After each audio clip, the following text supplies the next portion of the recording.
Hello बच्चों, आज हम लोग 8वीं कक्षा की संस्कृत पाठ्य पुस्तक सुभाषिका तृतीय भाग का अष्टमा पाठ पढ़ेंगे। बच्चों धीरे धीरे करके हम 8वां पाठ में पहुंच गए। अब परीक्षा भी तो नज़दीक है ना, बोर्ड की परीक्षा, तो आपको संस्कृत का भी अच्छी तरह से तैयारी करनी है, क्योंकि संस्कृत में बहुत कम मेहनत में बहुत अच्छे अंक भी आते हैं। ये सबसे सरल भाषा है, बस इसमें थोड़ा सा समझने का आपको प्रयास करना है। जैसे सदाचार हिंदी से बहुत मिलता जुलता शब्द है इसमें, है ना। तो सदाचार का अर्थ क्या होता है बच्चों? अच्छा व्यवहार, अच्छा आचरण। आरंभ गुर्वी क्षैणी क्रमेण लघ्वी पुरा वृद्धिमती च पश्चात दिनस्य पूर्वार्धे परार्ध भिन्ना छाया एवं मैत्री खल सज्जना नाम। इसका अर्थ है बच्चों कि मनुष्य का स्वभाव कैसा होता है। जैसे दुष्ट लोग जो होते हैं उनकी मैत्री कैसी होती है, मैत्री यानी दोस्ती कैसी होती है, वो सुबह की छाया के समान होती है। जैसे कि सुबह में आप सूर्य के सामने खड़े होंगे ना, तो आपकी छाया बहुत लंबी बनती है, और फिर जैसे जैसे दिन चढ़ता जाता है, सूर्य ऊपर आता जाता है, छाया धीरे धीरे छोटी होती जाती है। तो पूर्वार्ध यानी शुरू का आधा, दिन का शुरू का आधा में छाया जैसी रहती है, कैसी होती है? लंबी से धीरे धीरे छोटी होती जाती है, और वही दोपहर के बाद छोटी से धीरे धीरे लंबी होती है। तो यहाँ इसकी तुलना किससे की गई है? अच्छे लोगों की दोस्ती और बुरे लोगों की दोस्ती से की गई है। तो बुरे लोगों की दोस्ती यानी दुष्ट लोगों की दोस्ती कैसी होती है बच्चों? जैसे कि दिन के आधे भाग, सुबह वाले आधे भाग में छाया की जो स्थिति होती है, यानी लंबी से छोटी होती जाती है। तो दुष्ट लोग भी शुरू में खूब गहरी दोस्ती करते हैं, खूब प्यार बढ़ा कर बहुत प्यार से आपके साथ मिलते हैं, लेकिन धीरे धीरे उनकी दोस्ती घटती जाती है, जैसे छाया धीरे धीरे छोटी होती जाती है। बच्चों दोपहर के समय छाया जो है वो सबसे छोटी होती है, क्योंकि सूर्य हमारे ठीक सिर के ऊपर होता है, और फिर जैसे जैसे दिन ढलना शुरू होता है तो छाया छोटी से क्या होती है? बड़ी होती है। तो परार्ध का अर्थ क्या है? कि बाद का आधा दिन की जो छाया होती है उसके समान सज्जन लोगों की दोस्ती होती है। यानी कि दिन में आधा टाइम में क्या हो गया? छाया सबसे छोटी है ना, वो धीरे धीरे बढ़ती जाती है। तो अच्छे लोगों की दोस्ती, सज्जन व्यक्ति की दोस्ती परार्ध के छाया के समान होती है, यानी धीरे धीरे बढ़ती जाती है। अच्छा, आगे दानेन पाणिर्न तु कंकणेन स्नानेन शुद्धेर्न तु चंदनेन मानेन तृप्तेर्न तु भोजनेन ज्ञानेन मुक्तिर्न तु मंडनेन। बच्चों इसका अर्थ क्या है? कि दान से ही पाणी यानी हाथ की शोभा बढ़ती है, कंगन पहनने से नहीं। उसी तरह से शरीर की शुद्धि कैसे होती है? स्नान करने से होती है, चंदन लगाने से नहीं। फिर क्या है?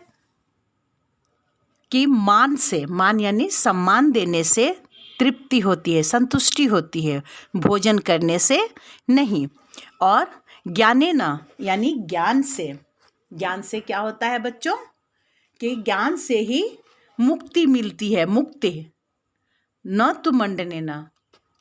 तो मुक्ति किस चीज़ से मिलती है बच्चों? ज्ञान से हमें मुक्ति मिलती है, आभूषण से नहीं। अगला श्लोक है, गंगा पापम शशि तापम दैन्यम कल्पतरुस्तथा पापम तापम च दैन्यम च हंति सज्जन संगम।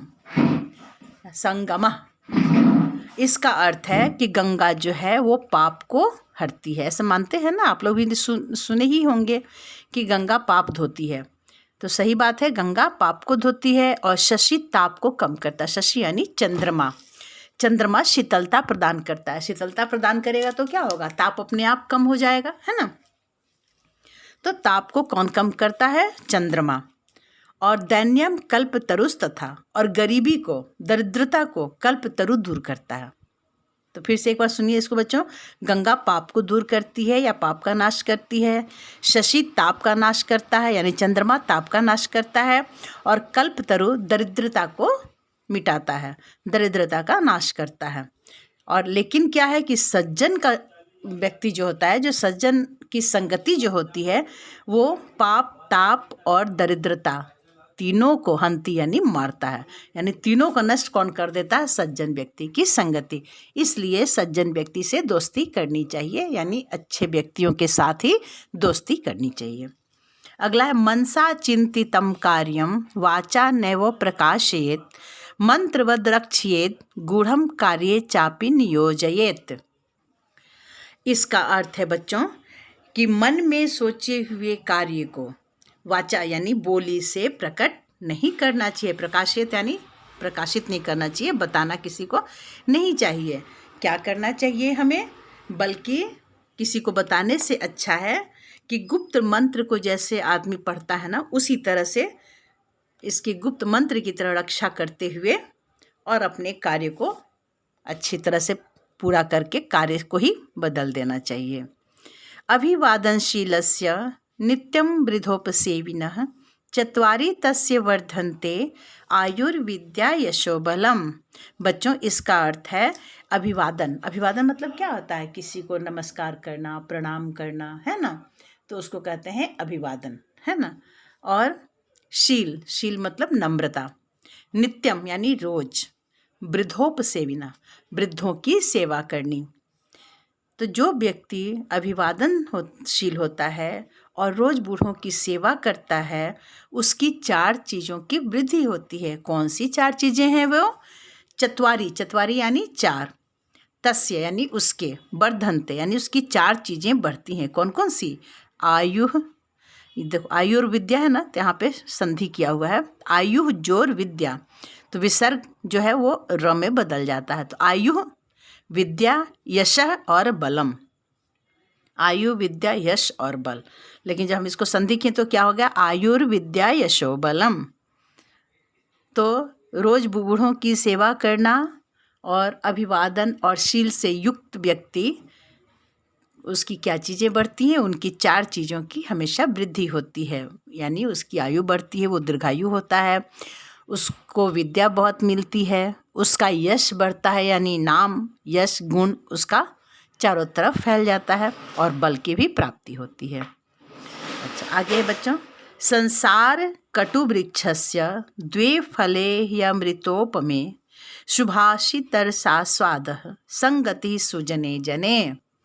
इसका अर्थ है कि संसार रूपी कड़वे वृक्ष, वृक्ष से यानी वृक्ष के, संसार रूपी कड़वे वृक्ष के अमृत जैसे 2 फल हैं, है ना। कौन कौन से 2 फल हैं? पहला है सुभाषित रसों का स्वाद, और दूसरा है अच्छे लोगों की संगति। संगति मतलब संगति, और सुजन यानी अच्छे लोग, सज्जन लोग। तो बच्चों फिर से इसको एक बार सुन ले कि संसार रूपी कड़वे वृक्ष के अमृत जैसे 2 फल हैं। पहला है सुभाषित रसों का स्वाद, और दूसरा है अच्छे लोगों की संगति। तो बच्चों ये पाठ पूरा हुआ। अगले वीडियो में मैं इस पाठ का प्रश्न उत्तर करना आपको बताऊंगी।